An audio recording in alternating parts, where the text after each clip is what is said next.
it.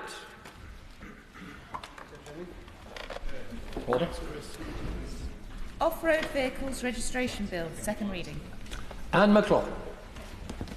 I beg to move, Mr Deputy Speaker, that the bill be now read a second time. Mr Deputy Speaker, I always believe politicians and political parties should show leadership rather than simply follow public opinion. That leadership should be based on well-known values and principles and policies that have been communicated at the time of an election. But I also believe if it becomes clear that something is having a detrimental impact on your constituents, it's your job to listen to them and do whatever you can to alleviate any suffering. The off-road vehicles registration bill may be in my name, but I present it in honour of my constituent who lost his life when he was struck by an off-road vehicle. David Gow, also known as Davy Gow, died on the 12th of February 2023. I didn't get to meet Davy, but I know his brother Alan, and I met his son Craig when he approached me sometime after his father's death. Craig Gow told me his dad had been crossing the road to reach his home in High Postle when he was struck on the road by an off-road vehicle. That fact is not in dispute. An arrest happened, no charges have been brought, so I will say no more about what happened that day, which means I can't really go into detail about why I think this legislation would certainly reduce, if not prevent altogether, the number of similar tragedies happening. What I will say is that Davy Gow never got to celebrate his 80th birthday and his family were left devastated. So I would like to take a moment to celebrate his life by using his son's words. His son Craig said to me, "I could be here all day." Firstly, he was a devoted family man, a loyal friend and a fiercely independent and extremely intelligent man, full of life and full of carry-on. Carry-on is Glaswegian for fun, I suppose. A real man's man. He loved a game of dominoes, a good crossword, a quiz show, and when he was younger he was a right good football player. I miss him every day, and I know that I always will. Mr Gow died where he had lived, in the flats that had been the school where he had been educated, the former High Postle school, the school where his own father, also David Gow, had been schooled, the area where his grandchildren, Cameron and Jessica, lived. 3 generations of the Gow family either stayed, lived or spent years being educated at the spot that he died. He took great contentment from the fact that they all lived in that area. I hope his family can get some peace from knowing that his death was not in vain and that he has motivated us to bring forward this legislation. Will she give way? Yes, I will. Thank my friend for giving way, and I want to join her first of all in offering condolences to the Gow family, not least to Councillor Alan Gow, David's brother, and a constituent of mine. These tragic accidents very often could be avoided and can be avoided, and particularly if there was a registration scheme in place, how much easier it would make it for the police to be able to track down and identify the owners of the vehicles and ensure that justice can be done. This is something that I'm sure many members will want to speak about their experiences of, and we should also acknowledge the work of our colleague Bob Doris in the Scottish Parliament, who's taken up these issues both on behalf of the Gow family and indeed other constituents in the north of Glasgow. I thank my honourable friend for those words, and I echo what he says about our colleague Bob Doris and our colleague Councillor Alan Gow. You know, constituents of Glasgow North East have been calling, emailing and messaging me about antisocial and completely improper use of off-road vehicles, be that off-road motorbikes, quad bikes or high-powered electric motorcycles. They simply cannot get peace from them. Thus, my bill calls for the compulsory registration of all off-road vehicles. Yes, Evan. I'm grateful to the honourable lady for giving way, and I'd like to commend her for bringing this forward because she's identified an important issue. The use, especially of off-road motorbikes, but also high-powered e-bikes, battery bikes, is a problem in Leyland. I recently was myself subject to some really quite unpleasant antisocial behaviour from what looked like young men on off-road bikes with no registrations. I had to follow them into the back of the Leyland estate, and in being so discourteous to the people of Leyland, they nearly knocked a child down. And so, does she agree with me that anybody that's going out on the road on a vehicle that shouldn't be on it really needs to think very hard? I absolutely do agree with that. I'm going to come on to talk about electric bikes, which are not included yet in this.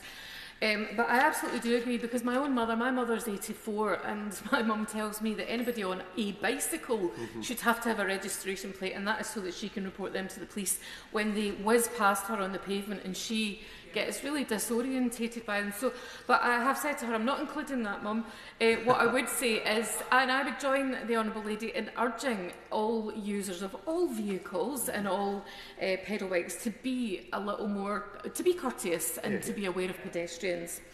But I do want to be clear about what I'm trying to do here today. This is not about banning anything. It's not about a clamp down on fun. I know that off-road biking, well, I'm told anyway that off-road biking is fun, and there are people who, and actually I would like to look at some point to find somewhere, possibly in my constituency, for those people who use them for fun, to be able to use them safely and to be able to use them in a way that they are not disturbing the peace for residents.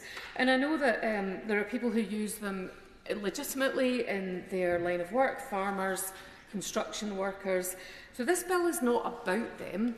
It's about the people who choose to use off-road vehicles antisocially, dangerously and completely improperly. And I'll explain what I mean by that when I share the experiences of some of my constituents. But for those who do use them correctly, what I'm proposing here could benefit them as well. A compulsory registration scheme could help alleviate the widespread theft of off-road vehicles from both rural and urban areas. And it will hardly be, I would argue, the biggest deal in the world to get them registered. In fact, this will most likely take place when they're initially purchased by the dealers, much like the way in which our cars are registered. We all have to do paperwork we don't want to do, but if it's for the benefit of the wider community, surely that's not too much to ask. When we're talking about off-road vehicles in this bill, we're talking about any vehicle specifically designed to be used off-road. I suppose the clue is in the title. I mean quad bikes, trail bikes, scramblers, four-wheeled motorised buggies. The bill gives the Secretary of State the scope to define these in a non-exhaustive list. And I'd like to talk a little bit, as the Honourable Lady mentioned, about electric bikes. You know, it is contentious as the technology moves on. I know there's a consultation at the moment. This bill will include electric motorcycles, but not electric bicycles, which use electric motors as an aid to pedal power. But if it was felt at some point in the future that the power in these bikes was sufficient to require registration, this bill allows for that to be included by a future Secretary of State. So the bill calls for all off-road vehicles to be registered, and which is saying its cars have to be registered. It calls for an identifying mark to be required on each of these vehicles, similar to a registration plate on a car, but obviously it would have to be tailored to the size and shape of the particular vehicles. We need to consult on how they might be fixed to the vehicles and how that might affect their normal operation. The reason I'm determined that a registration is displayed is because if we see a car without a registration plate, it is immediately apparent that something is not right. It grabs our attention, and that of the police more importantly. And it needs to become the norm that an off-road vehicle has a visible mark, so that if it's removed or replaced and it doesn't match an identifying mark on the body of the bike, then the police can do something about it. The bill also has scope for an exemptions list, and I've deliberately kept that open because, much as I've consulted, the Secretary of State will be in a far better position to fully consult users. I know, as I said, that there are some concerns in farming communities, and there are exemptions that could be made for those who use them in association with professional sporting bodies. Motorsport is expensive, and anything that could add to the cost of enjoying that or deter people from taking part needs to be taken into consideration. Where I have consulted widely has been with my constituents who have replied to my campaign in their hundreds. They are overwhelmingly in favour of my bill, and here is why. Here is what my constituents have told me, and I know this will chime with many people here today. Children unable to play outside because these vehicles are mounting the pavements or racing through the play parks at speeds of up to 60 miles per hour. People unable to sleep because it's happening through the night and the noise becomes unbearable. My constituents unable to relax in their own homes after a long day because they can't even hear the TV. Older people nervous about going out. I talked about my mum, but I heard from one constituent who likes to assist their 90-year-old visually impaired mum to have a little walk from time to time with the aid of her stroller. They can't do that now because of the number of these bikes in her area. I certainly will.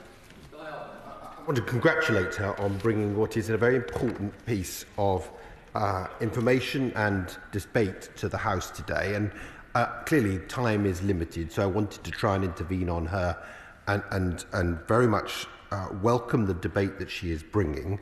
She's raising what is in reality very significant and real antisocial behaviour offences committed up and down the country, as we've heard, and we all are aware of it in these particular circumstances. What I can guarantee to her, as we discussed prior to coming into the House, is that I will set up a task force with the Home Office and the key stakeholders to try and get to the heart of this. She will be aware that there is some recent ASB work that has been done by the Home Office, but I see absolutely no reason why we can't build upon that to address some of the specific instances and the impact that this is having on all our communities up and down the country. And I very much appreciated our conversation earlier, and I very much appreciate that. I'm not somebody who stands here saying I demand the law be changed immediately.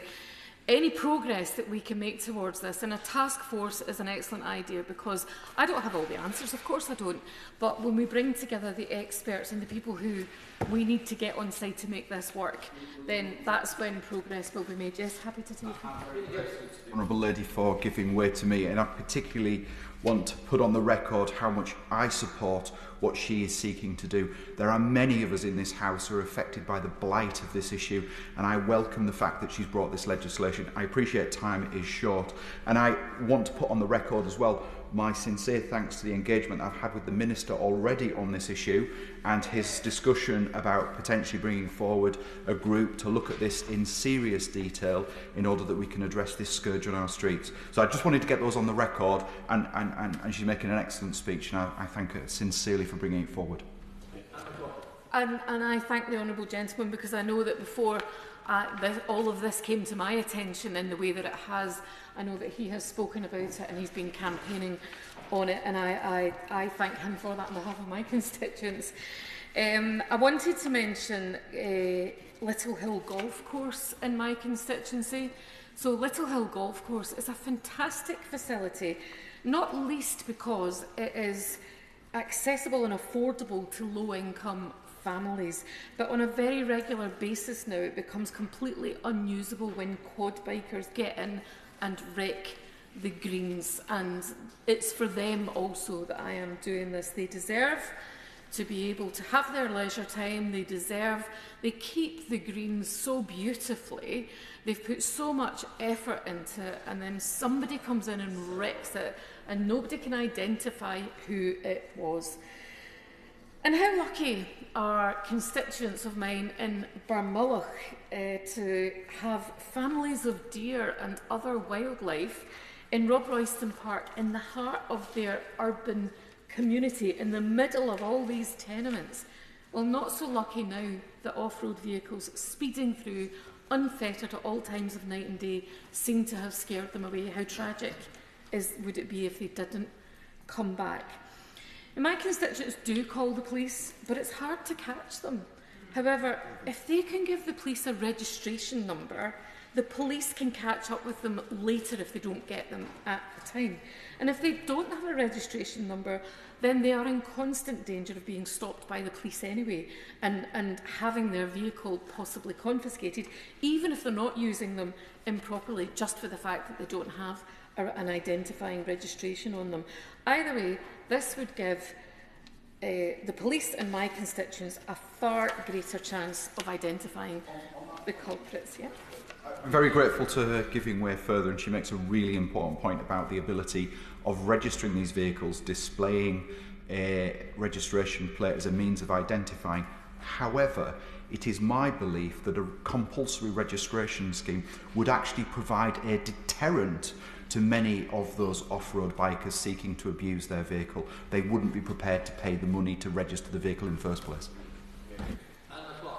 And I mean, my intention would not be to make it financially prohibitive, but I think the Honourable Gentleman is right. It would be a deterrent in other ways, because if they know that they cannot go around unidentified any longer, then they're far less likely to get on these vehicles in the first place. And the people of Barmulloch, Balornock, Wallacewell, Milton, Postle Park, Lamhill and Springburn and anywhere else in my constituency or anybody else's constituency, they deserve to live in peace and to be safe. Let me tell you, Mr Deputy Speaker, these are good people, because so many of them who replied to me expressed concerns about the people on the vehicles. Whilst they're angry with them, they're also fearful that they too will end up injured or losing their lives, just as Davy Gow did. And I will end by thanking the Public Bill Office for the incredible help that they gave me. I'm laughing because I needed a lot of help. So I wish I could rewind. I'm going to edit that out and say I will end by thanking the Public Bill Office for all of their help. And thanking you, Mr Deputy Speaker, for allowing me to present this bill, the Off-Road Vehicles Registration Bill, in honour of Davy Gow. The question is that the bill be now read a second time. Jerome Mayhew. Thank you, Mr Deputy Speaker. I'm going to start by joining what I suspect will be the emotions of the whole House by extending my sympathy and that of the whole House to the family of David Gow. And then I was going to start off with some experiences that I've suffered personally as a result of these kind of quad bikes and motorbikes, but I'm going to preface that by saying it pales into insignificance in terms of the consequences from that which the Gow family have suffered. But before I came into this house, I ran an outdoor leisure company, and we had 34 locations, or 36 locations I think now, around the United Kingdom. And we built a new site in an urban park in the north of England, and during the construction phase it was terrorised, I think that's the right way to describe it, by teenage, I think 100% boys, teenage young men, on quad bikes and motorbikes, riding through a public park. And when that particular site was open to the public, really frightening paying members of the public as they walked around this public park. And it led to, obviously, concern, it led to fear of injury. It also led to increased cost because of the security concerns at that site. We ended up having to recruit dog patrols, 24-hour dog patrols, in order to protect a perfectly legitimate leisure activity. And then in my own constituency of what is now called Broadland and Fakenham, I visited quite recently the premises of Matt Pope Motorcycles in Fakenham. And I was actually there to look at flooding and how I could help with an issue he had there.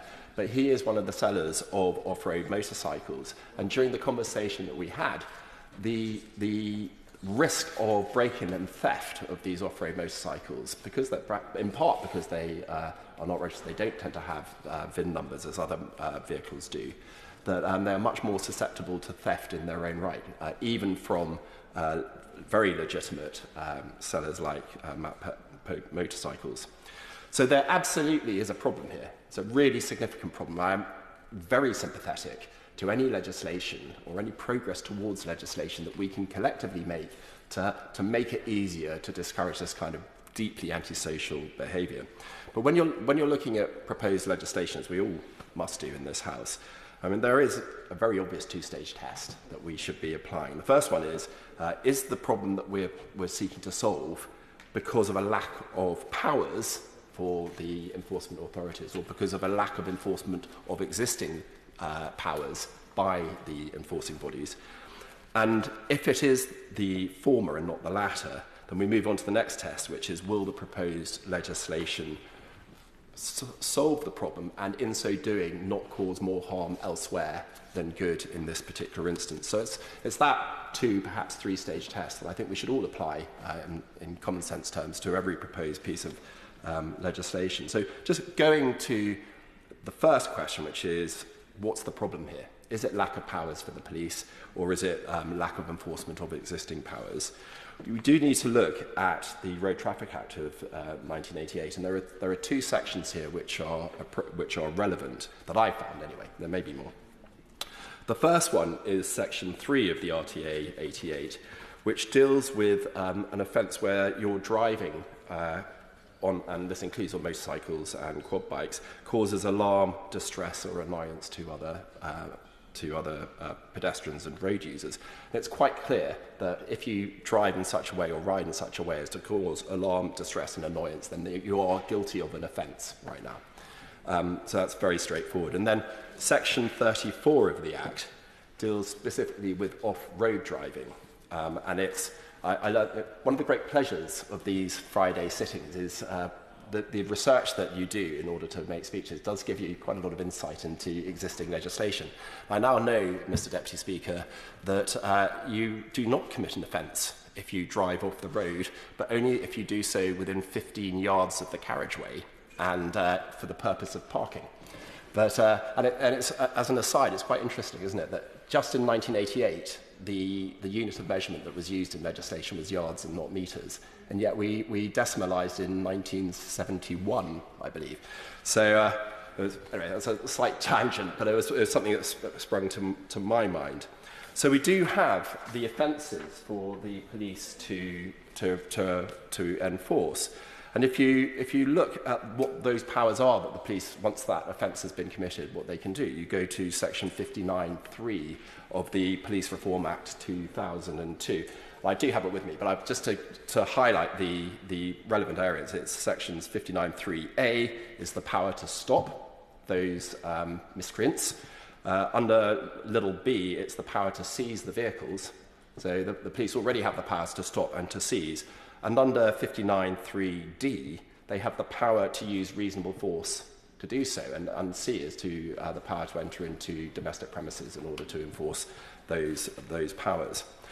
So if you take those in combination, Mr. Deputy Speaker, I think it's pretty clear that the problem here is not police powers, but one of enforcement.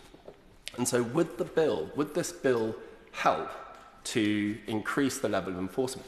And I think there is a very substantial argument that it would, for the very reason that the Honourable Lady said, that there are many of us who are exposed to this antisocial behaviour who would be willing witnesses to the creation of the offence and could take down a registration number and then supply it to the police, because it's then the police acting effectively at a beat manager level. But yes, I will, of course, give way. So, thank you. So some of what you're talking about would apply in England and Wales only. So that's one thing. But also, my feeling is that there are so many instances of this that the police would be kept incredibly busy, whereas having an offence of not displaying a registration or not registering one of these vehicles could be preventative in the way that the Honourable Gentleman said, but also in that the police just have to catch you once not displaying your registration plate, and that vehicle could be taken off of you.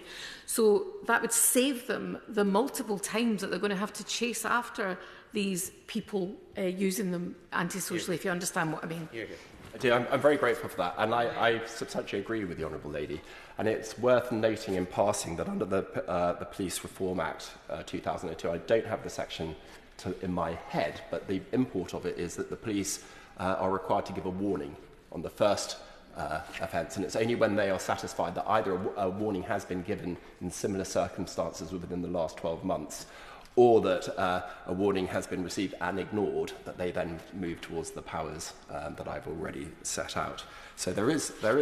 I mean, I'm agreeing with the Honourable Lady that there may well be a disincentive associated with knowing that you have to display registration plates for the commission of this kind of offence. But it does bring us all back, Mr Deputy Speaker, to the role of the police and what constitutes effective community policing. Because just last week, I spent the morning with the police in Broadland.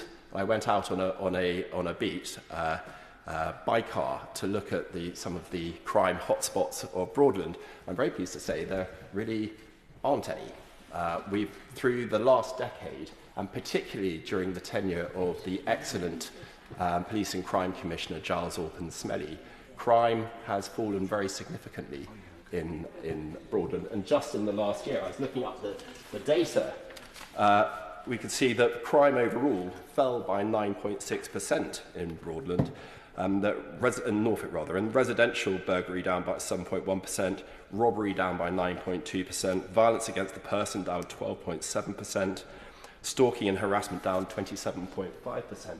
It just goes to show, Mr Deputy Speaker, how having an effective police and crime commissioner like Giles Orpen-Smelly and having a police force which focuses on antisocial behaviour as being serious, that it's a gateway crime to other more serious crimes, that getting involved early on really does make a difference. I'll give way again.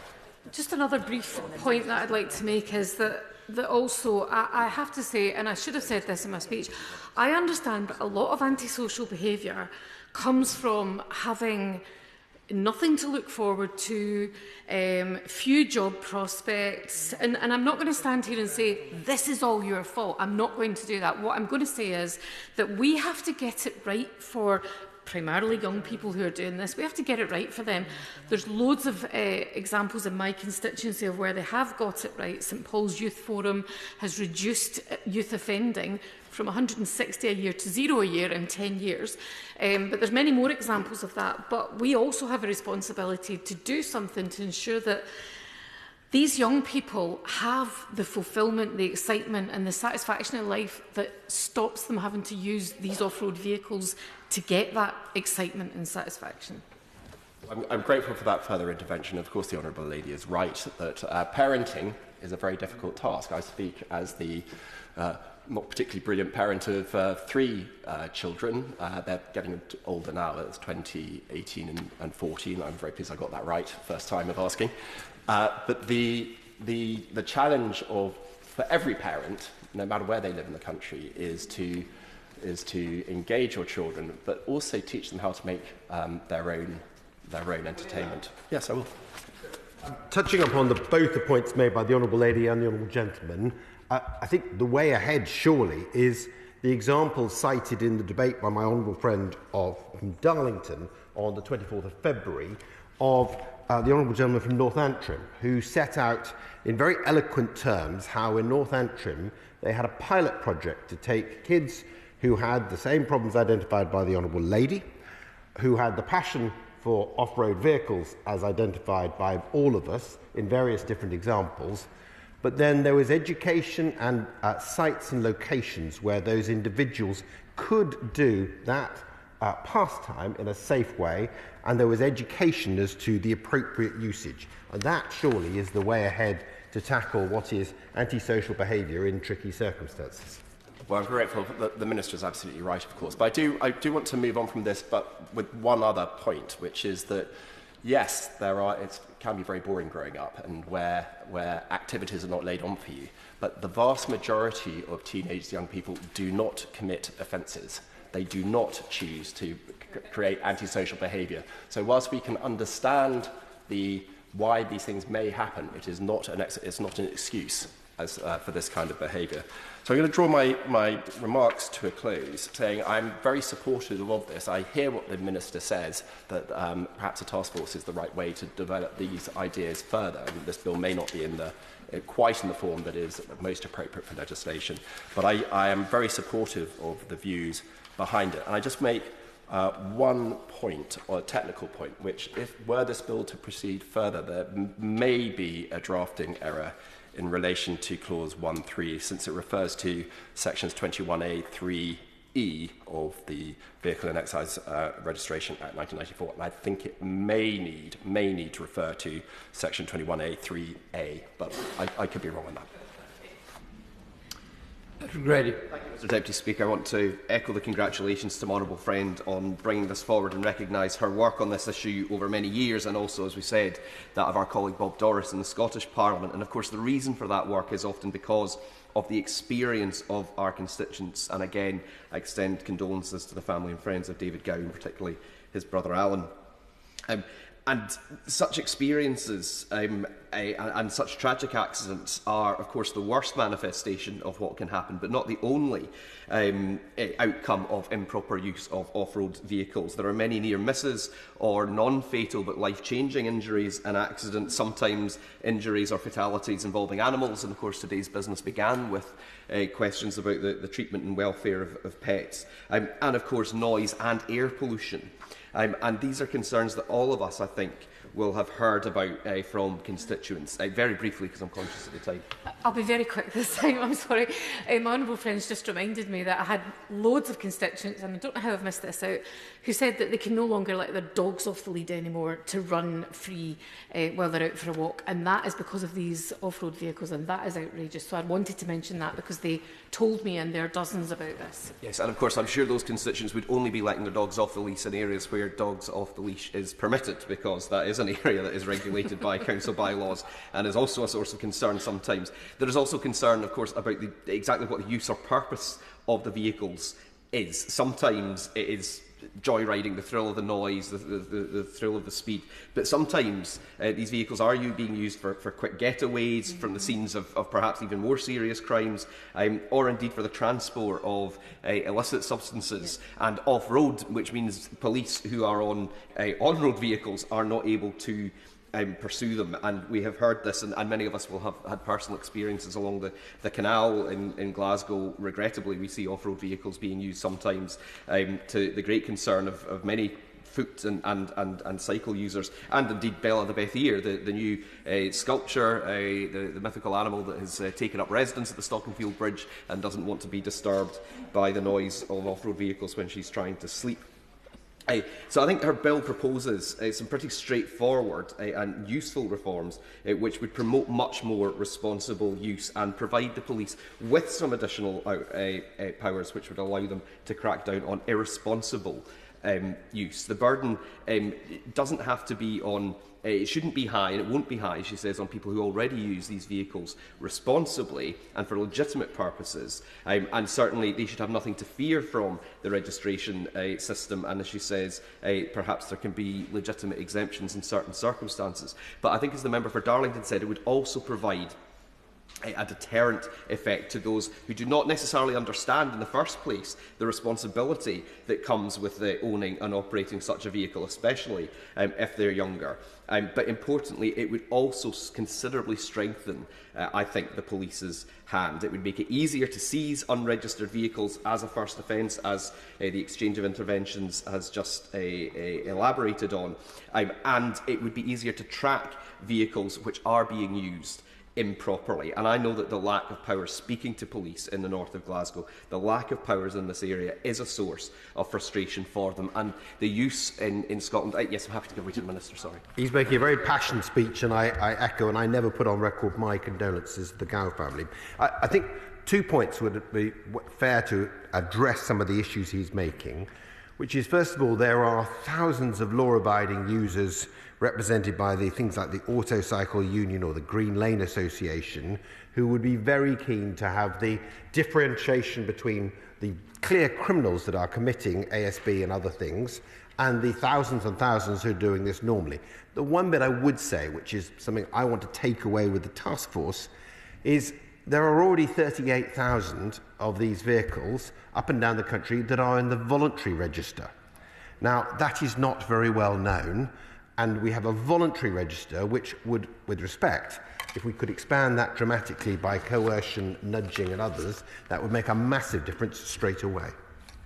Well, I thank the Minister for that, and I thank him for his constructive engagement today. And I think it's regrettable in some ways that time is very much against us now, and I hope that progress can be made, that these external representative bodies have an opportunity to engage with his task force, and also that he'll engage constructively with colleagues in the devolved institutions, because we are coming up against some of the clashes between devolved and reserved responsibilities, and the police in Glasgow do try to use the antisocial powers and others that they have in legislation governed by Holyrood, but they would prefer, we know, to see some further progress being made down here. And in the interests of consensus and trying to make that progress, I hope now that another couple of members will be able to make their points.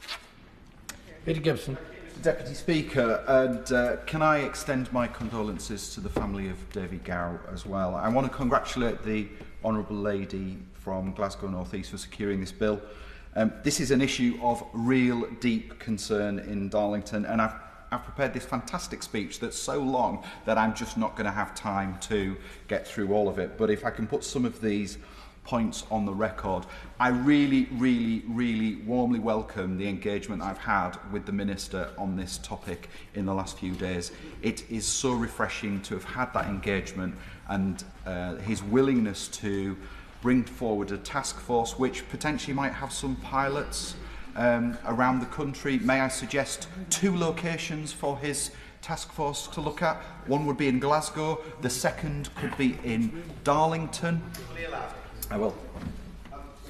Well, to be able to make policy for a department you're not responsible for. Clearly, I'm responding for the Department for Transport, a very worthy and honourable department who I'm delighted to represent. But clearly, so much of this is linked to the Home Office. And what I would hope we would do is myself and the Police Minister would sit down, and he runs the ASB work that is being done on a present basis. There have been 2 very laudable recommendations for potential pilot projects in Glasgow, and I know Rob Royston very well, having spent some time on the 7th of November there, 2009, in the by-election that Ruth Davidson featured so honourably in, but also in Darlington. And what I was going to suggest is that I'd be delighted to come and visit, sit down with him in Darlington, because he's just down the road, and see some of the problems myself firsthand, and make those recommendations to the Police Minister. I'm very grateful for that intervention from the Minister. He was the first Minister to come and visit me in Darlington after I was elected. He's made repeated visits in his various roles, and he is always welcome as he's trekking up past my constituency. I would warmly welcome him to meet with Darlington Borough Council's Civic Enforcement team and the Operation Endurance team from Darlington and Durham Constabulary, who have been doing an amazing work in this area in Darlington. But it's not enough. It's not enough. Yes.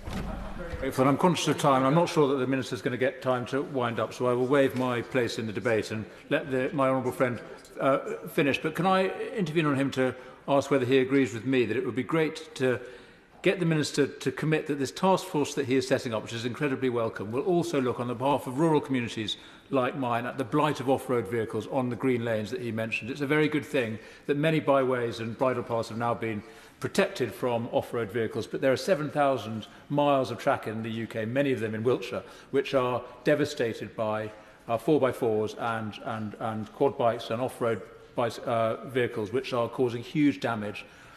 Does he agree with me that it would be a very good thing if the task force would review the legislation and ensure that we can try and get more of these lanes protected? I'm very grateful to my honourable friend from Devizes for that intervention, and I wholeheartedly agree with him. I represent an entirely urban constituency which faces the blight with this problem. I appreciate and understand that there is significant issues in the countryside from the use of these vehicles, and also there's significant issues to our farming and rural constituencies with the theft of these vehicles. There was an intervention earlier on about engagement, and I've recently met with the National Motorcycle Council and the Trail Riders Fellowship in respect of this issue.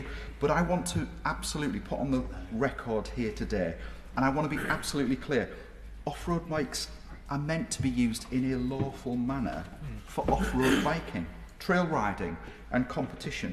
And I have absolutely no desire to stop those legal and lawful activities. I have no truck with the lawful use of them. My concerns come from seeking to address the concerns of thousands of my residents whose lives are blighted by these vehicles. It's clear as day to me that registering vehicles will help to end the terrorising of our streets and better enable police forces to tackle the problem of these bikes ripping through their communities. Just to bring the House up to speed following my Westminster Hall debate on this issue, there was a discussion about whether farming communities would be opposed to registration, and following that debate I actually wrote to the NFU, and I had included parts of the letter back from the NFU in my speech, but there isn't going to be time to cover it, but I will happily furnish the Minister with a copy of that letter. Yeah. He'll be conscious that the Equipment Theft Act, which was passed by our honourable friend from Buckingham as a private member's bill in 2023, does address a lot of those particular issues, and I utterly endorse, as someone who represents the second biggest constituency in England and who has many byways open to all traffic issues, particularly in Slaley Forest, the practical reality is that rural implications of this are just as significant, albeit different. I'm very grateful for that intervention from the Minister, and I think this demonstrates where town and country in this place can bring their respective voices to be heard to tackle an issue that is affected by all communities. Mr Deputy Speaker, off-road bikes and indeed quad bikes are great pieces of equipment. They are great for going scrambling or for getting around rural farmland, and essentially that's their legal and intended purpose. They were not designed to be used on our streets by people intent on causing terror and fear. They were not designed to be used by criminals wearing balaclavas or masks to evade police detection. They were not designed to create a noise nuisance and safety fear in our community. But, Mr Deputy Speaker, in Darlington, that is precisely what we see happening. We see it happening, and I know from speaking to colleagues across the House that they see it too. These reckless bikers have no care for others, nor do they seem to care about themselves.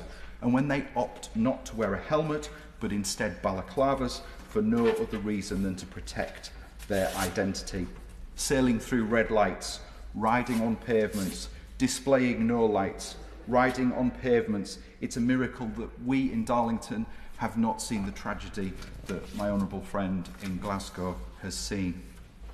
I've already paid tribute to the work of Durham Constabulary and Darlington Civic Enforcement team in respect of their work on Operation Endurance using the Section 59 orders, but on its own it's not enough. Registration on its own is not enough. Tracking of the vehicles is not enough. It's a coordinated approach from multiple departments across government that need to tackle this problem. I do just want to make one very small political point. We have seen a tail-off in 101 calls to Durham Police because of the call handling times. Durham Constabulary is overseen by a Labour Police and Crime Commissioner, and we've seen poor service and performance from her, which is why I'm very keen for us to see on the 2nd of May the election of Rob Potts, the Conservative candidate for the Durham Police and Crime Commissioner, and he's committed to endorsing Operation Endurance and reforming those 111 response times too. Mr Deputy Speaker, it's clear to me that when vehicles are registered, the possibility of people misusing such vehicles is less. Therefore, I do support the Honourable Lady from Glasgow's bill. As has already been mentioned, I recently learned of a voluntary scheme in... Order. Debate be resumed what day? Friday the 17th of May. Friday the 17th of May.